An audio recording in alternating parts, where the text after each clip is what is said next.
Hello friends, मेरा नाम अंकित वर्मा है। इससे पहले आप मुझे और बहुत सारी वीडियोस में देख चुके हैं जो मैंने बिजली विभाग के करप्शन और ज़्यादा राशि के बिलों के ऊपर बनाए हैं। आज हम बात करने वाले हैं कि बिजली विभाग के अधिकारी और आउटसोर्स जो कर्मचारी होते हैं वो किस तरह से आपके साथ रिश्वतखोरी का काम करते हैं और किस तरह से आपसे पैसे लेते हैं। तो इस वीडियो को लास्ट तक जरूर देखिएगा क्योंकि इसमें हम बहुत ही महत्वपूर्ण जानकारी आपको बताने वाले हैं।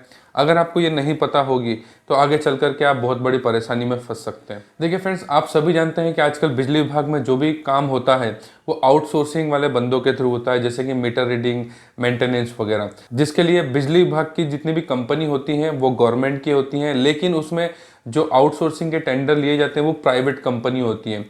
तो इस तरह से जितने भी अधिकारी होते हैं वो सभी गवर्नमेंट एम्प्लॉय होते हैं, लेकिन जो मेंटेनेंस, मीटर रीडर का काम करने वाले होते हैं ये सभी आउटसोर्सिंग कंपनी के होते हैं। और इसकी ही वजह से बिजली विभाग में भ्रष्टाचार सबसे ज्यादा हो रहा है, क्योंकि जितने भी जो गवर्नमेंट ऑफिसर होते हैं वो रिश्वतखोरी का काम आउटसोर्सिंग वाले बंदों से करवाते हैं, जिस वजह से अगर कभी उन्हें कोई परेशानी होती भी है तो वो उन्हीं बंदों को सस्पेंड कर देते हैं। और उन्हें वो सस्पेंड नहीं करते हैं, उन्हें किसी और जोन में शिफ्ट कर दिया जाता है, फिर वही काम वो किसी और अधिकारी के लिए कर रहे होते हैं।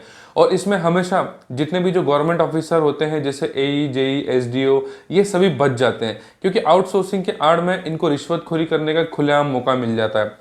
और इसमें सबसे इंपॉर्टेंट बात मैं आपको बताना चाहूँगा कि जितने भी आउटसोर्सिंग वाले जो बंदे होते हैं वो हमेशा रिश्वतखोरी के लिए आपको व्हाट्सएप पर कॉल करते हैं, क्योंकि उन्हें ये बहुत अच्छे से पता है कि व्हाट्सएप पर कॉल रिकॉर्ड नहीं होता है, जिसका कि वो फ़ायदा उठाते हैं। और कभी भी अगर रिश्वतखोरी के लिए किसी को भी वो फ़ोन लगाते हैं तो वो व्हाट्सएप कॉल ही करते हैं, जिसके लिए उन्हें कोई डर नहीं होता है। वो खुलेआम रिश्वतखोरी के लिए आपको फ़ोन करते हैं व्हाट्सएप पर। लेकिन देखिए, व्हाट्सएप पर भी कॉल रिकॉर्ड होता है, उसके लिए एक ट्रिक होता है जिसके लिए बाद में हम एक अलग से वीडियो बनाएंगे।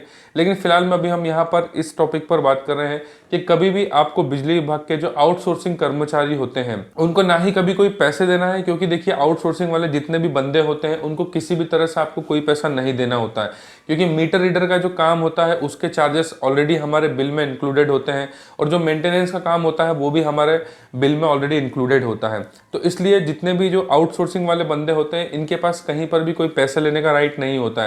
जो भी पैसे हमें देने होते हैं वो हमारे विद्युत जोन पर देना होता है, और जितना अमाउंट हम देते हैं उतने पूरी की हमारे पास रसीद होना चाहिए। अगर कभी भी आप किसी आउटसोर्सिंग वाले बंदे को या बिजली विभाग के किसी अधिकारी को भी अगर कोई पैसा देते हैं और उतनी अमाउंट का अगर आप रसीद नहीं लेते हैं तो सीधी सी बात है वो सरकार के पास नहीं गया, वो अधिकारियों के और आउटसोर्सिंग वालों के जेब में जाता है, जिसके लिए आपके पास ये कोई प्रूफ भी नहीं होता कि आपने कभी उनको पैसा दिया था। हमारे इस यूट्यूब चैनल पर बहुत सारे लोग अभी तक इस तरह के कमेंट कर चुके हैं कि हमने आउटसोर्सिंग वाले बंदे को इतना पैसा दिया था, हमारा काम नहीं हुआ, या हमने उसको इतनी रिश्वत दी उसके बाद भी हमारा काम नहीं हुआ।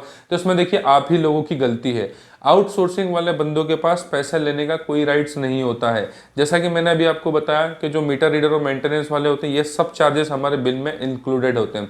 इसके अलावा अगर हमें कोई चार्ज देना होता है या कोई फीस देना होती है, कोई बिल देना होता है, तो वो हमें बिजली विभाग के काउंटर से या फिर ऑनलाइन ऐप के थ्रू देना होता है। और अगर आप किसी को भी कैश में देते हैं, कोई रसीद नहीं लेते और खासकर आउटसोर्सिंग वाले बंदे को देते हैं, तो इसमें आपकी ही गलती है और वो पैसा आपको कभी वापस भी नहीं मिलेगा। और जिस काम के लिए आपने वो पैसा दिया है, चाहे वो मेंटेनेंस के रूप में हो या रिश्वत या खर्चा पानी के रूप में, वो आपका काम कभी भी नहीं होगा। और कभी भी बिजली विभाग के आउटसोर्सिंग बंदे या गवर्नमेंट ऑफिसर आपको व्हाट्सएप पर कॉल करें तो कभी भी उनकी व्हाट्सएप पर आपको नहीं एक्सेप्ट करना है, क्योंकि अगर वो उस पर आपसे रिश्वत भी मांगेंगे, बदतमीजी भी करेंगे या गाली गलौज भी करेंगे तो आपके पास उसका कोई प्रूफ नहीं होगा, क्योंकि व्हाट्सएप की कॉल पर रिकॉर्डिंग नहीं होगी। और जितने भी ऐसे लोग जिन्होंने कभी आउटसोर्सिंग वाले बंदों को पैसे दिए हो और उनका काम नहीं हुआ हो, जैसा कि मैंने वीडियो में बताया, तो आप इस वीडियो पे कमेंट करके ज़रूर बताइएगा कि इस तरह की प्रॉब्लम आपको भी हो चुकी है। इसलिए हमेशा ध्यान रखिए, कभी भी किसी आउटसोर्सिंग वाले बंदे या मेंटेनेंस वाले बंदे या मीटर रीडर को आपको कभी भी कोई पैसा नहीं देना है। आपको जो भी काम करना है अपने विद्युत जोन से करना है, वहीं पर आपको पैसे देना है और उसकी रसीद जरूर लेना है। जितना पैसा देते हैं उतने की रसीद आपको मिलना चाहिए। और इस टॉपिक से रिलेटेड अगर आपके कोई क्वेश्चन है, कोई डाउट है, तो आप इस वीडियो पे कमेंट कर सकते हैं, हम 101% उसका रिप्लाई करेंगे। और विद्युत उपभोक्ता की जागृति और संरक्षण के लिए हम इस तरह के वीडियोस बनाते रहते हैं, ताकि विद्युत उपभोक्ता जागरूक हो सके और बिजली विभाग की लूट से बच सके। और वीडियो देखने के लिए बहुत बहुत धन्यवाद।